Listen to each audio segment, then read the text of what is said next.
Record because I always forget to. Hey everybody, what's up? I'm here with our friend Chris Thomas of Spire. We're gonna be doing a little interview hangout today. So thanks for joining us. We are also in a call with Spire. So if I respond to questions that you don't see in chat, that's okay. They're in another chat. So we're just all over the place. So Chris, take it away. Let's hang out. All right, admitting everyone now. Sweet. I'm gonna add a background as well because I just realized that I didn't add a background behind me. I need to be in my apartment. Uh, let's do this. All right. All right. Hello. Welcome everyone to another Together Talks, a live Q&A featuring a new creative each week. Hope you're all staying safe out there, and we're excited you could all join us tonight.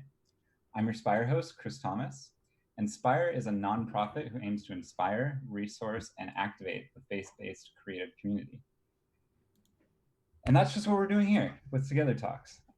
If you would also like to know more about Spire, we have a website where you can read articles. We have a student ambassador program for school and a Slack channel called Spire Together, where you can connect with other faith-based creatives all over the United States. Levi, our moderator, will put the link in the chat if you're interested in joining. One sec here. There we go. Oh, you're good. I'm putting myself in a jungle. Oh, good. I've gone ahead and muted all your mics. This is just so everyone can hear our featured guest, Andrew.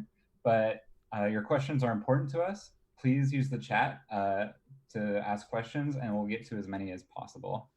If you're not seeing chat and you're on the Zoom call, then you can go up to the upper left, hit view, and go show chat to join in. So without further ado, I'd like to introduce our guest, Andrew Hookra. Andrew has a vast array of talents and range from teaching, designing, creating typefaces, emceeing, speaking, and more. To top everything off, he has recently hosted CanceledCon, which had thousands of viewers to tune in for 2 days of creativity and went viral on the West Coast. I know Andrew from way back in elementary school, and it's been awesome watching his career as someone who excels in everything he puts his mind to. So let's jump right in. Hi, Andrew. Hello. Hi. How are you? Hello, everyone. Hi, friends in chat. Hello, Levi, John Valdez, Mark. Look at all these friends. Man, all of them. Well, thanks so much for being here. How are you doing? I'm good. I'm like a little like sweaty. It's that time of the day when my room is right above the like garage, and so it turns into an oven, and I just like melt. So that's the zone I'm currently in. Is I'm melting. I get it. There's 2 windows over to the right of me, and the first time we did this, just halfway through, I had this weird light across my face, so I have to block it out, and it just makes it an oven in here too. So Yes. we're right there with you. Yep. Hi, Billy. um, Sorry, I'm just seeing people. I like did the gallery view, and I'm like, look at all these fun people. I know, no worries. Okay, so tell us a bit about yourself. Like, how'd you get started in the field? Like, how'd you get this started here? Yeah, so I am in Southern California. I live in Riverside, and I got started in the creative industry way back in the day. I was a theater major for a little while going into college. I did theater throughout school, and so I always loved the idea of storytelling and was always attracted to that. I loved reading. I was super into like Edgar Allan Poe. And I just wanted to make a living being creative. I remember my parents asking me like, what do you want to be when you grow up? And I'm like, I don't care. I just want to be creative. And so that's kind of the zone that I've lived in. And yeah, I started getting into design, at the beginning of school when I went to college, really. And that's where I started to explore that idea of storytelling. And I actually started in publication design. And so I've moved out of publication design. I still like to do it, but I learned InDesign first. Everyone's like, I pirated Photoshop and just like made weird stuff. And I was like, yeah, I got InDesign and like laid out newspapers. And so that's maybe where I got my love for type. But yeah, now I had worked at Sandals Church down in Southern California for 8 years. I was a lead designer there. We went through a couple rebrands. I rode the wave growing from 4,000 to 15, 9 campuses. And so it was total insanity. And then left there and started an agency with some friends. and was there for about 8 months, and then went full-time freelance. And I've been full-time freelance for just under a year now, which has been super fun and exciting. And I've had to kind of pivot to doing live streaming, and this is totally something I love. That's awesome. Actually, like we spoke a little bit about questions that we were going to talk about and all that sort of stuff, but this one's a little off script here. I Oh, know a lot of our audience have always talked about like I'd love to go full time freelance. It's just like don't have enough projects, all that sort of stuff. Do you have any advice for taking that jump? yeah. I think the biggest thing for me is I had gone to a lot of conferences, made a lot of friends, and like developed relationships. And I really think that freelance is like the like cash out on interest on like relational equity that you have. And so it's all about like meeting people, becoming friends, investing in the community. And then when you make that jump, like you have that safety net. So like when I went full-time freelance, I had a friend that gave me a production contract like right after. And so like literally the first day I went full-time freelance, I had like covered my like expenses with contracts for production work. And so like at the beginning, make sure that you already have stuff kind of on the side um that like is going somewhere before you make the jump. Definitely if you have a job, don't just leave it. Like definitely have a plan. And then don't let anything be like below you. Just be like, yeah, like I will do literally whatever for money until I get to a place where I'm like, cool, I can do the things that I like. You really have to kind of just deal with it for a little while. Nice. Yeah, that's great. Um, okay, so one of the big things on the list here, let's talk about Canceled Con. Okay. For those of you who don't know what Canceled Con is, or how did you come up with it, Andrew? What is it? Tell the crowd. Yeah, so CancelCon is an online donation-based event that is focused on creativity instead of particular design or any like particular people. We focus on the idea of creativity. And so CancelCon came around when we decided to postpone Creative South. So Creative South is another great conference in Atlanta, Georgia, or sorry, in Columbus, Georgia. And I had been involved with them. And when Creative South got pushed, I was just getting into live stream. I was doing some content with Adobe, and I was like, live stream is really fun. I should just do like a 1 day live stream, like a full like 1 day live stream, see if we can get friends on and have fun. So I announced it, and Adobe let me come on to Adobe Live and do the branding for it on the stream. And it like started to grow, and then I was like, okay, maybe we'll do 2 days. And so like I announced that it's 2 days. And then I had people like hitting me up that were like, hey, we want to like speak at this. Can we get involved? Like, can we get on the roster? And I had like committed to way too many people. And so I'm like, yeah, totally, yeah. And then I was like, oh no, oh no, oh no, oh no. And so we eventually worked it out, but it was initially called Postponed Con, and I had that domain and stuff. And then my friend Ben Stafford was like, you should just call it CancelCon. And I was like, oh, let me look. And all the domains were there, and I was like, cool, it's CancelCon, which is so much better. And so yeah, we hung out for 2 days. We had almost 30,000 viewers over the weekend. We trended in the United States. It was totally just out of control. I don't know, 1 in a million, hopefully 2 in a million, because we're going to do another one. But yeah, it was an online event to hopefully stimulate creativity among the community. That's great. And I know that you spoke a little bit about it's not just specifically design focused. I know that you had people in there, you know, doing cooking and some, you know, like some different prints. Like I think what was some of your favorite moments from the conference? Yeah, so I loved Emily's in here. I loved Emily's baking segment. I wanted people, yeah, the scones. Doc Reed says it. Yep, the scones. Um, I love like the idea of creativity being anything, and so I really wanted to feature everything. And so Emily made some scones. I loved having Gus Martin from Adobe. He does a community management there, but he like tied a fly and talked to us about like his theories with community management, which was really cool. He's like a big fisherman. Um, Talking to James White was really cool just because I love James White. But yeah, it was, and one of the surprise hits was our friend Dustin Sighthammer. He is an actor and is in X-Men New Mutants. And he came on and talked about like staying positive and like getting through and like finding joy in things. And like people love Dustin, and he's like not a designer at all. He's 100% like actor. He writes for Broadway and does movie stuff. And so it was cool to see like a mostly designer audience engaging with like people that were outside of their perspective zone. That's awesome. That's very cool. Yeah. Yeah, I mean, you've already mentioned a ton of, sort of high profile guests there. What was sort of the process in picking up? I know that you said that you had a lot of people interested.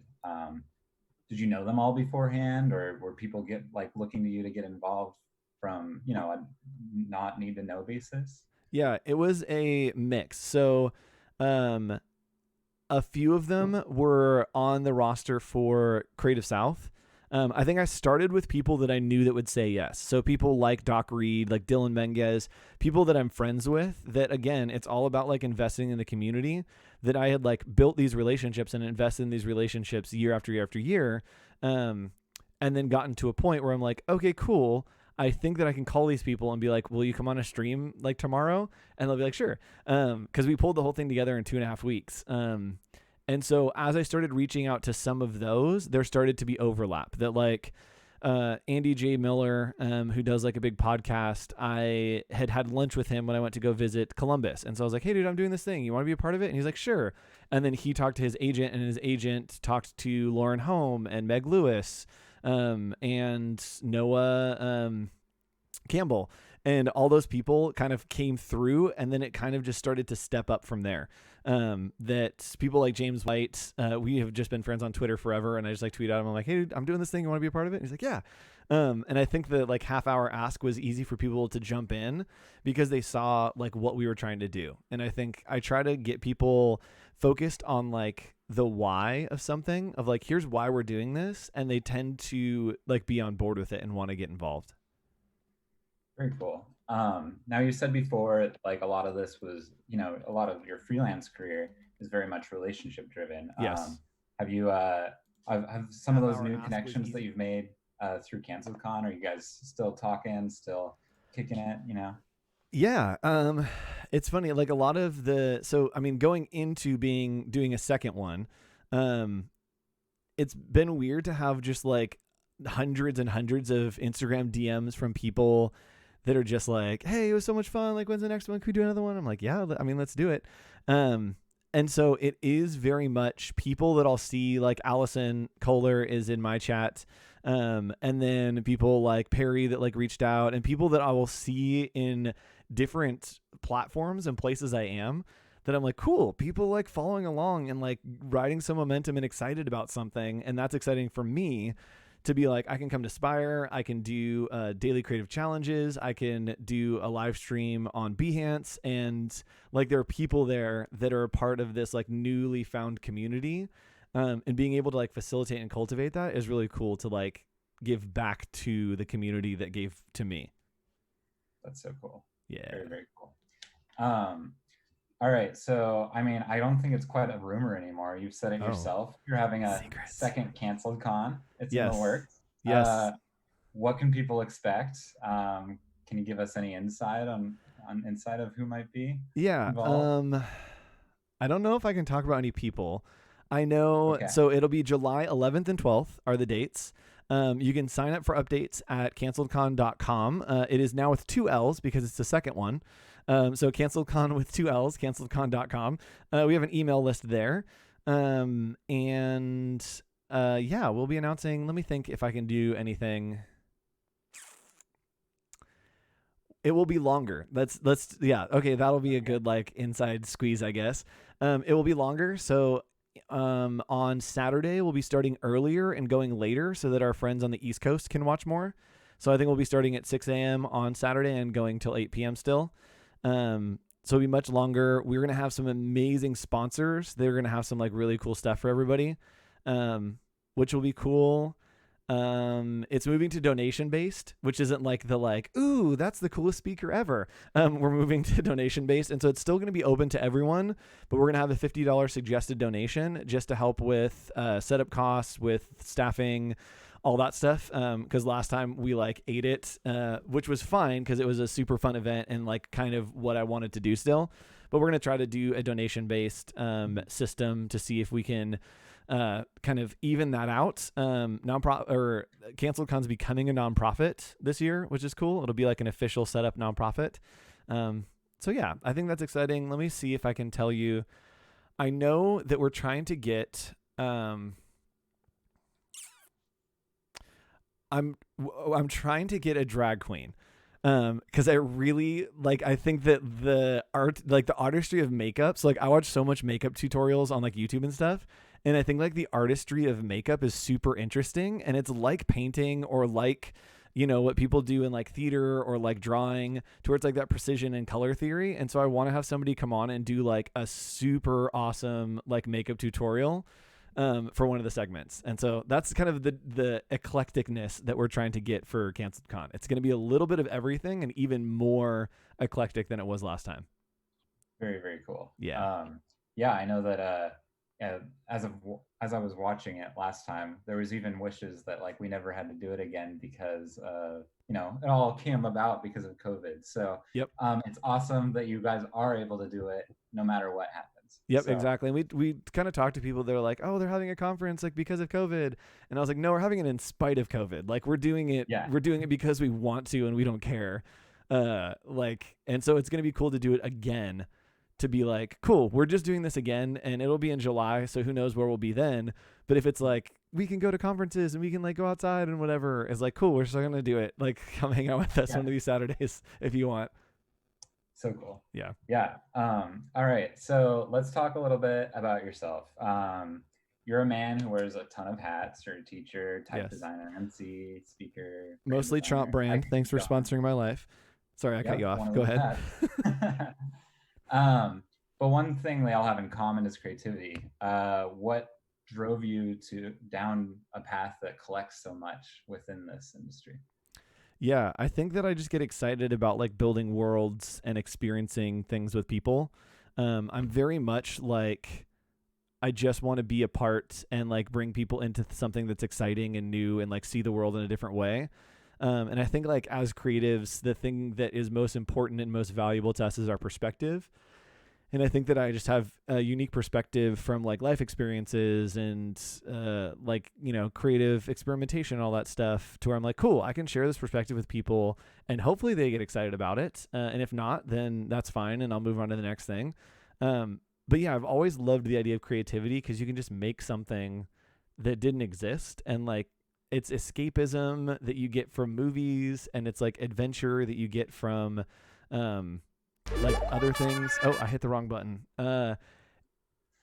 Yeah, it's a little bit of everything, and I think I like that it never gets boring. Like I'm never doing the same thing. Like I have one branding client right now, and I've been used to doing so much branding, and that branding client I'm streaming every part of the process because I'm like, I love live streaming now, that's my job. And then who knows, a year from now I'm like, cool, I'm opening a donut shop because I love donuts now. But it's still going to be based in creativity that I'm like, it's going to be the weirdest donuts you've ever seen. Yeah, I mean, you've probably got some competition out there for weirdest donuts, That's true. So I know, but so as a modern day Renaissance man, Ooh. if you will, what are some of the hats out there that you love to wear in the future, besides donut shops, of course? Yeah. So like two that are like totally insane, and then one that like I actually want to do. So I've always wanted to wrap a plane. I've always wanted to do like design like a plane wrap. Just because I think it's like the coolest thing ever. Um, and so that's on my list to like figure out some company that has a plane that will let me design and wrap it. Um, and then I want to be a marine biologist. That's my like other, like if I didn't design anymore, I would want to go and just like sail and like learn about the ocean and study animals and like catch stingrays and save them and stuff. I don't know, I think that's really cool. And then I want to move more into doing like art direction and fine art gallery work. I've done some like performance art stuff in the past that's been in galleries, but I want to get more into that because I really like the live element of it. And then I like doing art direction and kind of facilitating a team and being like, you guys execute it. Here is the vision and like the world that we're going to create. Let's put everyone together and see like what that world turns into. And so the actual like hands-on designness of things is fun, and I still like to do it, but I'd like to get more hands-off and just kind of cast more vision and help people like realize how to build worlds and stuff. Very cool. Very cool. So I know you and I have talked behind the scenes a bit about, last time we were, I think it was at Brand New Conference, we talked a bit about you having a lot of success chasing what you actually loved. Um, a lot of our audience is younger. Do you have any recommendations and advice for making a living, basically chasing your passions, really? Yeah, I think that I for a long time had sacrificed the idea of success for happiness. That I wanted to like be successful. And once I made that switch, that I'm like, oh, I can't measure how successful I am. Like I can't measure the idea of success, but I can measure the idea of happiness. Like I can measure like, oh yes, I feel happy. Um, that made a huge change for me. And so it's funny because even though now I feel like I'm more successful than I have been, I'm also more happy and I don't think about the success, if that makes sense. That I'm just like, yeah, I'm super happy. And then it's like, oh, dang, things are like going really well. And if I was measuring myself, like it would feel like I'm being successful, but I'm really just focused on being happy. That's very cool. Yes. Um, so yeah, like switching that lens of like what you're loving, how is it making you happy versus how successful. Love it. Yeah. Okay, so let's talk a little bit about you. You worked at Sandals Church and at one point and talked with us about your faith in the past. What does the word faith mean when it comes to being a designer for you? Like, does it change the way that you approach things, or Yes. yeah, Yeah, I think that yes, I mean, perfect. like, especially when I was working at a church, it was hard because I wouldn't tell people I was like a church designer. I'd be like, oh, I'm a designer at a large nonprofit in Southern California. Because, like, when you talk about being a church designer, it just feels like I'm digging myself into like a 10-foot hole where I'm like, no, but I'm good though. um, and so I think that it like there's a lot of hurdles that people just have cognitive barriers to like get over. But when I work with churches, I had like taken a break. I'm like, I'm not going to do like church work for a little while. After I had stopped working at Sandals, and then my childhood church that I grew up at came after me and was like, "Hey, we want you to do a rebrand, and like we're looking for a designer. We love the stuff you do with Sandals. We love your work, and it's cool that like you used to go here." And I was like, "Okay, cool, yeah, I guess we'll do it." And so I popped back in to Church World, and now I'm working on a rebrand with them. And I always try to approach church rebrands as if they weren't churches. Um, to just be like, cool, I'm not going to let this dictate how I design this. It's going to like be dictated by like why I design this. Of like, cool, like why is I want to reach people and like bring them to church and change their lives and all that stuff. Not like how do I design this is like it needs to be these colors and like secret crosses and stuff. Um, yeah. Oh, this is a good question from Emily. What's the biggest hang up with church branding? What stops it from being good? I think that churches a lot of times try to trace whatever is relevant and they don't work on defining it. I think that there is a catch up and being able to say, like, this is what is relevant and what is next. That's not something that I think churches focus on. They're trying to catch up with what is the current trend or what is something that I've seen already that like could be cool for us too. Instead of saying like, cool, we're gonna make something that like Nike's gonna look at and be like, oh shoot, that's cool. Like we need to like do what that church is doing. Yeah. I remember, I think I listened to one of your talks before too, that talked about, like what changed, in the sense of like all the great art and all the great creativity used to come out of the church. And it's so interesting that that's flipped the switch.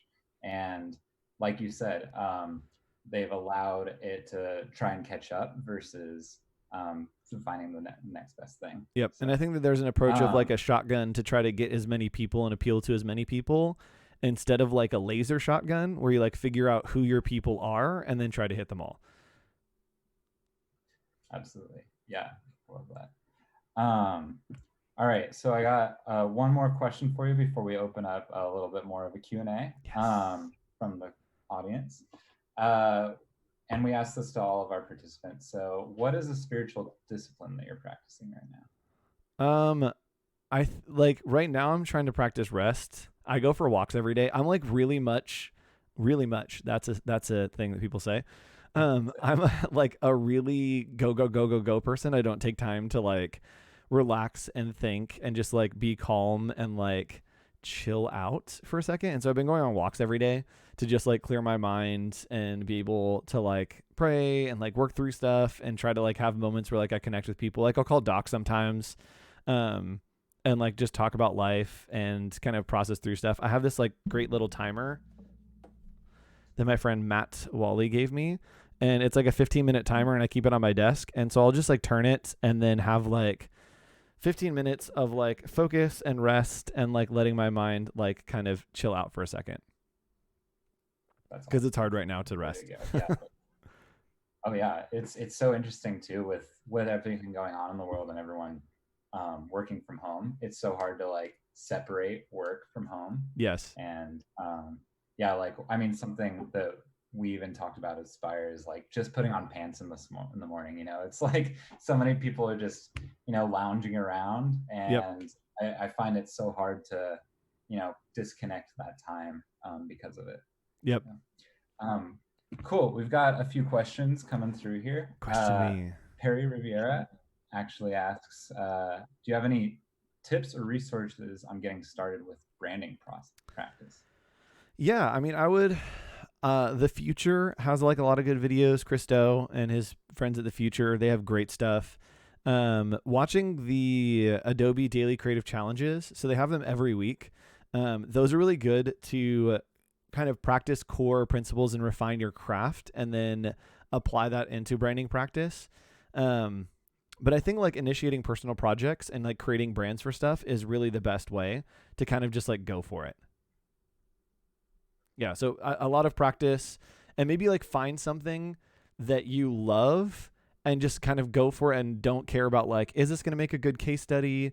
Is this going to be something that like it likes or whatever? It's just like, cool, I'm going to have fun with this rebrand and see what I can make. Not necessarily like, I'm going to make it better and like try to refine it. Just like make it worse, but like have fun with it. That's so good. Cool. Got another one here. Ethan Bailey asks, Hi, it's a Ethan. completely serious one for you too. Love If it. you had to turn into an animal but still continue your career as a designer as America's MC, what animal would it be and why? A puffin. And why? Because I think puffins are fun, but they can also be professional, because they're not like penguins where they're wearing tuxedos. They just have like a nice jacket on, but then they have like this super fun like bright colored beak that people want to like I don't know, be attached to them, and then they have like super big eyebrows like I do. Punk rock penguins. Yes, they are punk rock penguins. Punk rock penguins. Good. Yes. Ethan, you haven't seen a puffin? Yeah. Oh, please Google puffins. Yes, please Yeah, Google everyone, puffins. please go look up puffins right now. Yes. But while you're at it, also look up punk rock penguins and Yes. Report back to see. Okay, puffins or porgs? Yes. Okay, sorry, I have to tell this story. So, if you have seen the Star Wars where they have the porgs on the island, the only reason that porgs exist is because the island had an indigenous puffin population, and they were all over, and they didn't want to have like Earth animals in Star Wars, and so they literally like made the porgs to go over the puffins that were in the shots and like cover them, because they're like, we need to cover all these puffins that are on this island. What do we do? And they're like, let's design an animal and then CG them over, and so that's where porgs came from. Man, it's crazy, right? Some Star Wars insight. Who would have thought we got it on this one? Knowledge. Yeah. Cool. I've got one here from John Valdez as well. What is your source of creative inspiration, specifically in your mentors throughout your creative career? Oh, man. Oh, man. No. We can hear you loud and clear now. That's crazy. All right, here we are.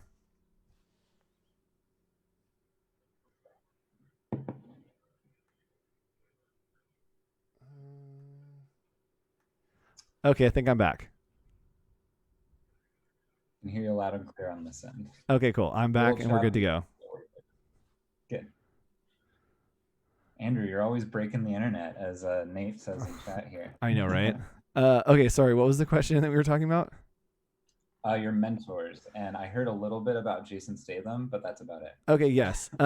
So Dex Alexander, he was my creative director at Sandals, and he is like the ultimate brainstorm of like yes and I was comparing it to this Jason Statham movie called Crank, where his heart is dying and he has to constantly have electricity running to it.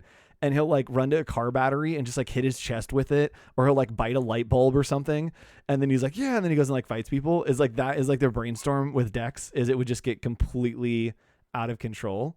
Um, did he say Jason Statham? Yes, it's a movie. Yes. And so I think Dex Alexander is up there. My friend Peter Del Tondo has helped me a lot with the business side of things. He works at Unfold, which if you don't follow them on YouTube, they do like portfolio reviews and like videos and stuff every Friday. So go follow them on YouTube. Follow me on YouTube too. And I'm trying to think other than that. Doc always loves to hang out and like chat about stuff. I'm in a community called 2 Cents, and it's community designers. There's 10 of us, and we've been friends for like 5 years. We talk every day and talk about design and get feedback and friendship and just kind of do a little bit of everything. But yeah, 2 Cents has been a big thing in my life. Very, very cool. Yeah, Levi actually asked a question here. So it's about Canceled Con. I know that you said that Canceled Con is returning in July. Yes.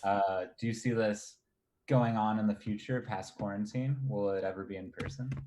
No, it will never be in person. I just straight up no. No, I don't like, because a lot of it is because so I am deeply invested in Creative South. And so I think Creative South has a community that I'd never be able to make. And I could take a swing at it, but I think that they just do it better. And so I'd much rather support them with my time and talents when it comes to in-person stuff. I think that I can do online better probably than Creative South could.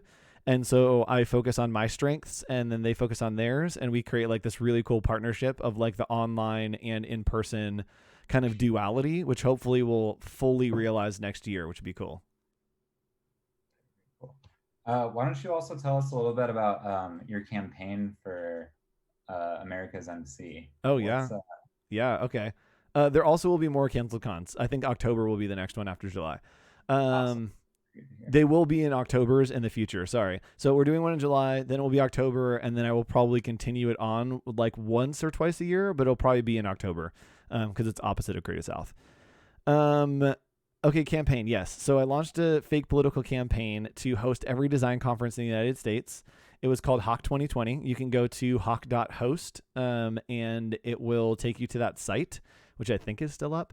And it was this big thing that I wanted to do something that I loved, that I'm like, I love hosting. I love doing conferences. I love traveling. And I thought, there's no way I'm going to host all the conferences, but it's a fun idea. Like, it's a fun alternate reality game like Cloverfield used to do, or like some of these movies that have like alternate reality games that you discover all this stuff. I'm like, let's do a fake political campaign. And so launched it and just went all in. I like in real life got hacked and got my website put behind a paywall from like Russian hackers, which was cool, which gave me the idea to like do a hack on myself and like do like a smear campaign. And so that was a part of the campaign as well. And then when everything started getting canceled, I was like, how do I end this? There's no way to like transition out of this, and it's just going to be a huge failed project. And that's part of where CancelCon came in, is like, oh, cool. The through line and like the wrap of this project is there's no more conferences to host. I'm going to throw my own and host that. And so that was the way that I'm like, cool. We took it from like a dud of a case study into like, cool, this case study is closed and goes into another case study.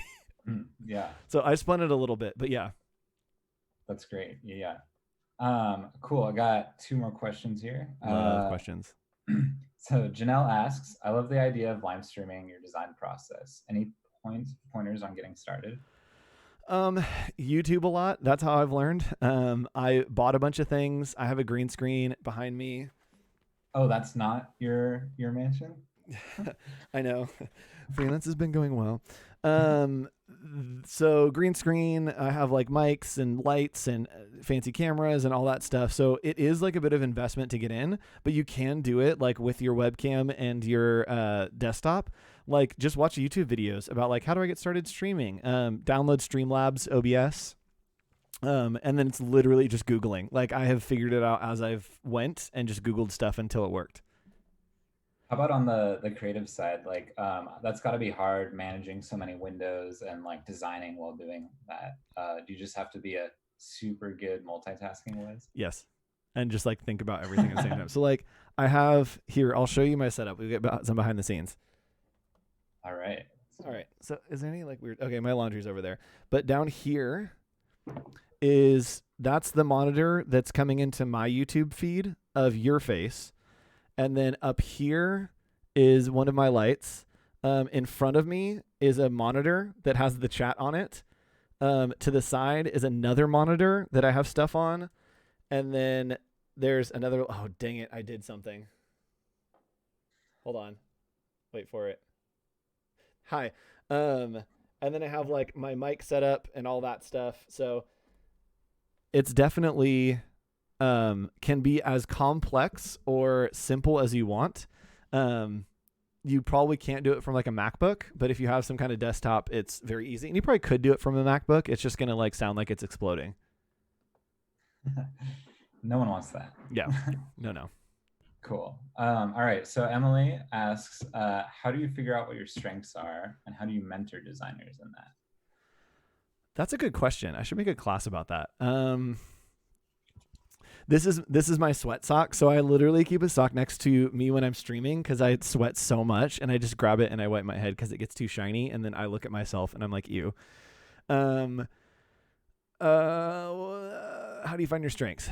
I think talk to your friends and figure out like, yes, give a student a sweat sock. Number one, Emily.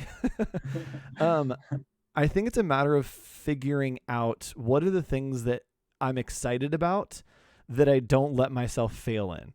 I was talking with somebody and like had this thought of, they're like, well, how do you like make yourself successful, or how do you like find what you love or whatever? And like my advice is always just like, don't let yourself fail. And not in a way that it's like try harder, but like don't let yourself fail in a way that you either have to like rise to the occasion or you have to compromise your expectations. And so either of those are fine. You just have to decide which is which. So if it's, like, oh man, I want to do this thing that I think is one of my strengths, great. If you're going to go for it, go for it. But at a certain point, you either have to say, okay, this isn't working out. I am going to manage my expectation and say, okay, maybe I'm not going to get to, yes, yes, Nate's got his sweat sock. Yes, thank you, Nate. And so I manage the expectation to say like, okay, cool. I'm not going to fail in this. I'm going to compromise what my goal is and land somewhere so that I can move on to something else. So it's a lot of trial and a lot of just failing. And it starts with things that you love and you're excited about, and just try those. And if you're like, cool, I think I'm good at this. If you try it and you're not, then that's fine. Move on to the next thing. Awesome work. Okay, got one more from Perry here regarding finances side. Do you do all that yourself, or do you have a CPA or finance team? Just got a CPA today. All right. Yeah, I literally just got a CPA today. I work with Simply Unscrambled. If you want to check them out, they're amazing. It's a duo, and they're setting up all of my business stuff. They are setting up the nonprofit for CancelCon, managing any payroll, any contracts, any of that stuff. They're doing all of it for me because I am not good at that at all. Like, I'm just not good with money, and I knew that was one of the first things I needed. And so I'm 8 months in and have put it off, and now I finally have a CPA. Congratulations. Yes, thank you. That'll definitely help you. Yeah, I will never be the like guy that is like, oh, let me give you business advice on freelance. I'm like, I don't know what I'm doing. I have no clue. Well, I hope you're not just handing them like how many files of just, Yeah, like exactly. Yep. And I just set up like a Zoom call where I'm like, take control of my screen. Good luck. Yeah, there you go. Cool. So we got two more questions, or just one more question for you actually on the Spire side. What's the greatest encouragement you've received in your career as a creative that you'd like to pass on to our audience? Encouragement. Mm-hmm. I like that I've gotten or that I have for them. I'll give you both. I think the greatest encouragement I've got, and this is a thought that I like have been thinking for a while, is that like creatives don't want to be liked. They want to be understood. And so there are times that like the biggest compliments that I've gotten have been people that like hated something that I did, but like understood why I did it. That's what gets me excited, that I'm like, I don't care if you hate it. Like, I want to know that you engaged with it. And they're like, man, this like really affected me, and I like totally hated it. And I was like, sweet, that's awesome that you had like that much of an impact. And so like the things that have been exciting have literally been things that are like terrible that people have hated. And I'm like, that's actually really exciting, and I'm glad that you hate it. I'm not offended. I'm just like excited that you had such a visceral reaction to something that I did. Yeah.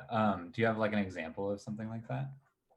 We did a Easter at Sandals that was like based on the Dada movement. I talk about it all the time, and there's a case study thing on my Behance. But it was like super abrasive. Like the goal was to make people like feel pain for a weekend, which is like, oh boy, I'm sorry everyone. And we did it. We like hit them really hard, and it was totally insane and totally crazy. And like, it was so controversial. People were angry. Like, I had like people talking to me and like serious conversations, and like, we'll never be able to do something like that again. And I'm like, great. I'm so glad that you hated it, because that's exactly what I wanted you to do. And so those are the big compliments that it's like, man, people, oh yeah, that was Emily did a huge part in that. She was her first design experience, for Easter. And so, yeah, it was so emotionally scarring for so many people, but like, that was the biggest compliment that I'm like, people are crying. Yay. Yeah, they'll remember it. Exactly. And I mean, to this day, people talk about it, as like, oh, that Easter, like it's just like that Easter. And that's really cool. Yeah, that's awesome. You've created like a timestamp on the moment. Yeah. That's very cool. Well, thank you, Andrew. This has been awesome. If our audience wants to see more of your work or hear more from you, do you have social channels that they can follow? Yeah, you can just check me out at HOCH.co if you're on my stream right there. If you are, I love pointing at things because you guys don't see anything, but then I'm on my YouTube channel where there's like overlays and stuff. And so it's just like, I'm like randomly pointing. Yeah, so you can check me out at HOCH.co, HOCH.co. You can look at HOCH.live, HOCH.shop, HOCH.XXX coming soon. I have a lot of domains. If you type in HOCH.whatever, it will probably come up with something. Perfect. Levi just shared in chat as well. Oh, thanks, Levi. So, well, thank you all for attending. Be sure to tune in next week. We have our very own Nicole Armstrong. Oh, Nicole. She is a lead designer from Farm Design. Farm has been killing it in the restaurant and branding packaging field. So if Farm hasn't ring a bell, I've almost guaranteed, I can almost guarantee you that you've seen their work from before, from Califia, Better Booch, countless of restaurants all across California. So tune in to hear about the process and creating for such successful brands and packaging experiences. Sweet. Can I leave with like a little bit of a long quote that is my like inspirational moment? You sure can. Yes, I love this. Okay, so this is from a musical called Sunday in the Park with George. It's my quintessential viewing for creatives. If you haven't watched it, it's on YouTube. It has Spanish subtitles on YouTube for some reason, but it's on YouTube. And it's about George Seurat, the guy that painted that like pointillist painting of the people in the park. And the song is called Move On. And like, I'll sing some of it, but I'm going to read most of it because the baby might be sleeping. And so it opens up, and I'll at least do the voices so you can like get the idea back and forth. It is George who is being confronted by his lover, whose name is Dot. And he is stuck creatively. He's like, I don't know where to go. I don't know what to do. What's happening? And she kind of acts as the voice of reason to like get him to the next place. And so this is like the thing that I listen to all the time when I'm trying to like have a decision or figure out what to do or like just feel stuck creatively. So she walks in and she goes, "Are you working on something new?" And he goes, "No." And she goes, "That is not like you, George." And then he says, "I have nothing to say." She says, "You have many things." He says, "Well, nothing that's not been said." She says, "But it hasn't said by you though, George." And he said, "I did not know where to go. I want to make things that count, things that would be new. What am I to do?" And then her response is, "Move on. Stop worrying where you're going. Move on. If you can know where you're going, you've gone. Just keep moving on. I chose and my world was shaken. So what? The choice may have been mistaken, but choosing was not. You have to move on. Look at what you want, not at where you are, not at what you'll be. Look at all the things you've done for us." And then continues on, and she comes back in and says, "Stop worrying if your vision is new. Let others make that decision because they usually do. you just keep moving on, right? That's such a good line. And then closes out by saying this, which I think is the advice that I give to as many students as I can, and as many people that want to be designers and are growing creatively, is just keep moving on. Anything you do, let it come from you, then it will be new. Give us more to see. I just think it's like the most beautiful way to like talk about creativity. So go watch Sunday in the Park with George. The song is called Move On. Just go watch it. It's incredible. You got it. Adding to my watch list right now. Yes. So perfect. Thank you so much, Andrew.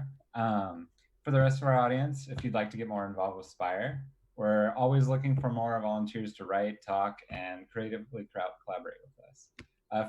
Feel free to email us at about.spire@gmail.com. And remember to join our Slack community to stay up to date on the latest things Spire. Guys, have a wonderful week. And thank you, Andrew, again. See you guys next time. Bye.